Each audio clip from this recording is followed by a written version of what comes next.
Ah, the sweet symphony of rush hour, where every toot is a reminder that you're exactly where you want to be. The stench of garbage festering on scorching sidewalks. You know, nothing says welcome home like the aroma of rot mingling with the summer heat. The suits jostling past in the cramped commute, not an excuse between them. This is the camaraderie of the morning shuffle, where personal space is as mythical as a unicorn. The city has you by the throat, doesn't it? Tightening its grip each day. Who needs oxygen when you have the sweet, suffocating embrace of urban life? You find yourself fantasizing about escaping the cement maze more and more, craving the country tranquility you see on postcards, yearning for clean air that doesn't catch in your lungs or stars you can actually see at night. Nothing screams paradise like trading skyscrapers for haystacks. You're not alone in these dreams of rural redemption. Nope, because everyone wants to trade their cramped apartment for a charming cottage with questionable plumbing. Everyone's feeling the city's crush nowadays, all seeking their Thoreauvian haven, an oasis of green untouched by the urban decay. Imagine this, thousands of influencers across the world, each with their own legion of millions of followers, decide to ditch the urban jungle for greener pastures. And just like that, they're all suddenly experts on rural bliss, unintentionally turning their quiet retreats into the next big thing. Take, for instance, Lilac Lane, the hidden gem that was only hidden until an influencer lady graced it with her presence. Because, obviously, nowhere is truly special until it gets the influencer seal of approval, right? She posts photos sipping tea on her wraparound porch, baby goats frolicking in emerald pastures behind her. Finding my true home, the caption says. My heart has never been more full. Nauseating, really, but it resonates for some reason. Her legion of followers started to fantasize about leaving it all behind, too. You know what says, I hate my life, more than saying, I hate my life? I'll tell you. It's seeing someone else's perfectly curated version of happiness. You begin to think about disconnecting from the rat race and rediscovering life's simple pleasures, like chatting with neighbors over the picket fence as you hand-wash laundry in a galvanized tub. Modern conveniences pale in comparison to the joy of manually scrubbing your unmentionables. Of course, Lilac Lane is just the beginning. Soon the allure of a rural respite goes viral. The great urban exodus of 2027 is born. At first, it's a trickle, a few families here and there packing up for pastures new. But the trickle becomes a stream, and the stream a flood. Like modern-day Okies fleeing the Dust Bowl, millions abandon city life in search of something simpler. Can you blame them? Who wouldn't jump at the chance for fresh air, open skies, and neighbors called Bud and Betty Sue? Here you come, Mayberry, ready or not. But problems arise quickly in this mass migration. See, not everyone can clean up and leave. It's usually the privileged urbanites with move-in-ready retirement funds, leaving behind only the poor and marginalized in increasingly hollow cities. And rural communities aren't ready for the influx. Hospitals, schools, roads, everything strains under the load. Main streets change overnight from sleepy country stores to bustling espresso bars. Cost of living skyrockets, pricing out longtime residents. But the real victim is nature itself. At first, the countryside revels in its newfound popularity.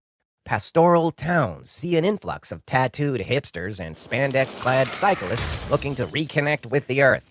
Urban escapees arrive eager to live off the land, never mind that most have zero farming experience.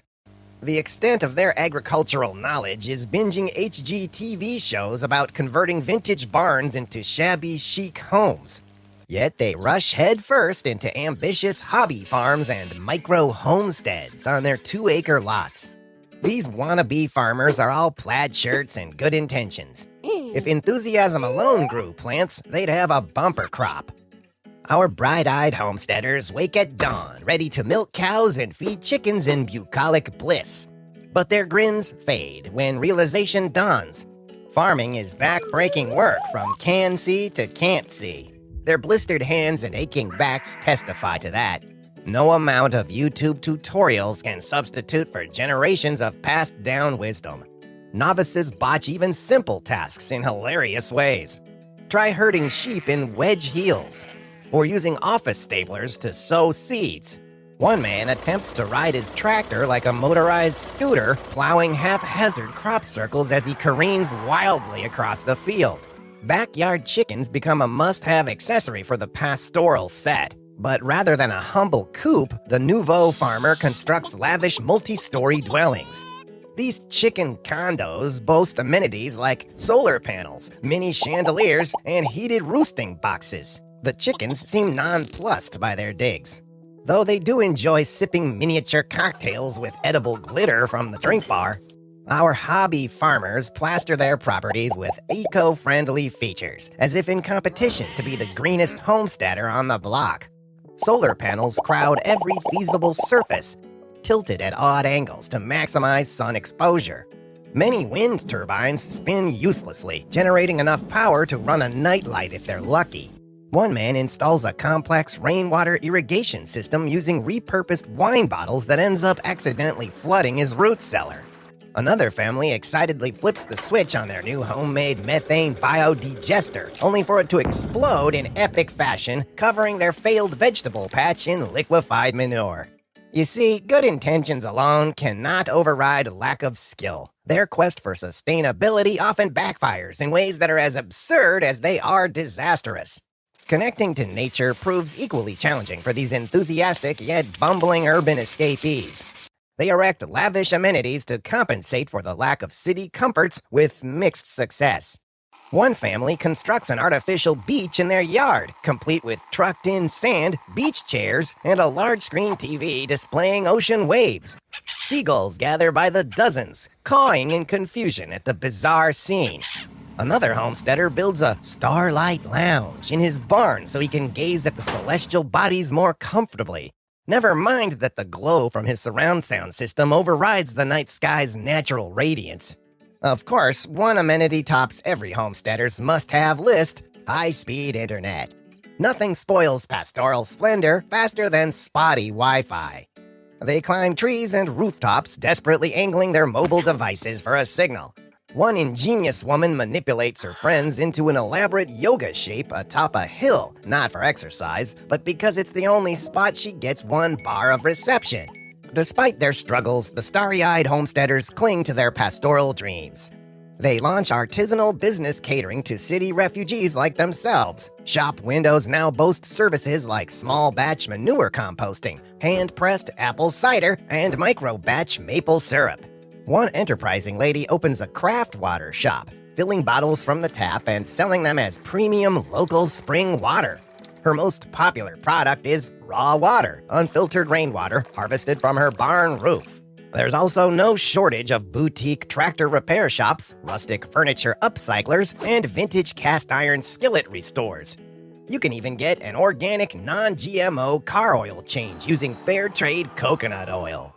Their enthusiasm is endearing, if a tad much. Though perhaps using antique typewriters to write menus for your organic creperie is trying too hard. Well-meaning as they may be, these former urbanites struggle to fully integrate into rural communities. Their eagerness can come across as presumptuous. Longtime locals bristle as outsiders swoop in, intent on improving a place that wasn't broken in their eyes. Cultural misunderstandings abound between old and new residents. An impromptu silent disco in a cow pasture bewilders the animals more than entertains them. A foraging workshop that mistakes poison ivy for wild spinach ends in red, itchy disaster. When a local farmer is gifted a freshly laid egg at a potluck, he has to feign gratitude rather than explain that his chickens produce more eggs than he can give away for free. The refugees' enthusiastic embrace of all things rural rings sincere yet naive. Their Instagram-worthy pumpkin patches and farm dinners overlook generations of ingrained culture. This sudden migration strains rural communities in ways beyond just cultural misunderstandings. Housing shortages leave families doubling up in RVs and tents. Developers hastily erect divided co-homesteads, communal tract houses marked as authentic communal farm living. New residents willingly pay premium prices for a bunk bed and shared outhouse. Anything beats their 500-square-foot city shoebox, right? Landfills overflow with urban waste, contaminating waterways accustomed to only receiving pastoral runoff. Dark nighttime skies glow from the influx of light pollution. Air that once smelled sweetly of hay and honeysuckle now carries hints of auto exhaust. This once pristine refuge shows signs of strain under the population boom. Resources like energy, housing, and clean water remain fixed while demand surges. Wells run dry, forcing usage restrictions for lawns and gardens. Neighbors squabble over contested water rights. Crime rises alongside the population. Overwhelmed sheriffs struggle to patrol expanding jurisdictions rife with petty disputes. Thefts plague local farms. Gun sales soar as rural residents declare they need to handle security on their own. Private militia groups form, filled with resentment and armed to the teeth. Their animosity festers as they watch outsiders transform generations-old traditions literally overnight. The pastoral paradise you envisioned has warped into something nearly unrecognizable. Your rural refuge is now as flawed and dysfunctional as what you left behind. Congestion, pollution, anger, the same old problems have followed you out here. The crowds pressing in around you are wearing Carhartts and cowboy hats now instead of business suits, but it's still claustrophobic. You can't escape the world's cruelty and discord by moving zip codes. Your discontent and distress will trail after you like an unwanted shadow wherever you roam. You watch in disbelief as the great exodus unfolds. But while others flee for the countryside, you remain behind, reluctant to join this pastoral panic. The empty city almost seems peaceful, quaint even. Bird song floats from overgrown parks. Your neighbor's TV lulls you to sleep each night. You meander more than dash, peering into shops along unfamiliar streets. Discover coffee shops you've walked past hundreds of times but never noticed. At night, you head up to rooftop bars reopened after the pandemic. Below, empty lanes unfurl like unspooling ribbons. For once, you see the city's beauty, but you know it's fleeting. Meanwhile, those in the country face problems of their own making: overcrowding, pollution, tensions erupting. Was staying behind the wiser choice after all? In time, familiar crowds return to refill the city's vacant spaces. Horns blare again as traffic jams up. You accept that paradise remains elusive, here and out there too. The problem was never the place itself, but your perspective. All along, your discomfort mirrored inner turmoil. Only by making peace within can you embrace each moment as it unfolds. The city isn't inherently cruel, just as the countryside isn't an inherent cure. External solutions provide only temporary relief.